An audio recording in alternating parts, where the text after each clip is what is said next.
دبر te derbas bûm, bi hesreta devran bûm. Dem û serdemên bê hebûna me bûm.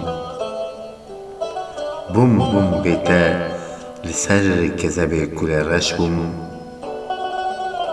Şevên bê te tengezar, behnî bêdar tenê bûm.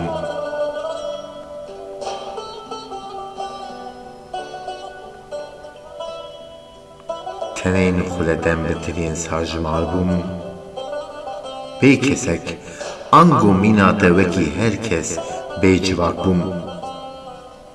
Bûr bûr bûrî bûre, tevî hêsan, hesretê xan xan, meyze xal bûm.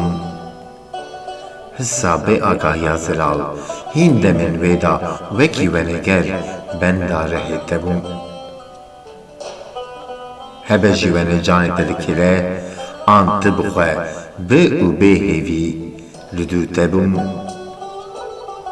Ez li te til min, ez li te til min û xwe hayadar, lê bê ser xwe em sebrê dilê nîv danê bûm.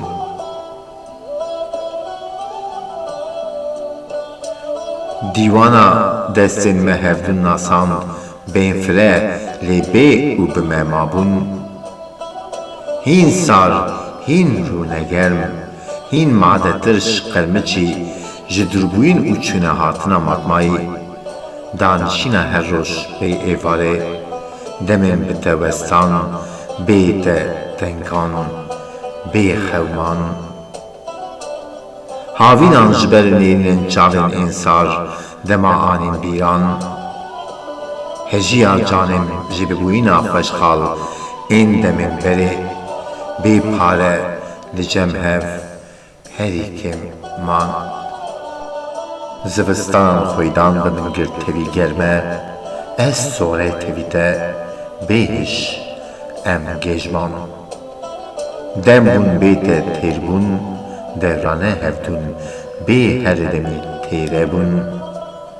Dem bûn jinê têrî jî bûr, lê mayîn bi hev û hevdûn sebrê pêştebir bûn.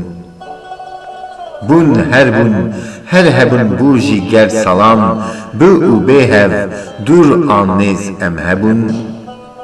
Bê û bi tenge hêviyên behnefire em man, em bûn, bê ji hev dûre hevdûn bûn.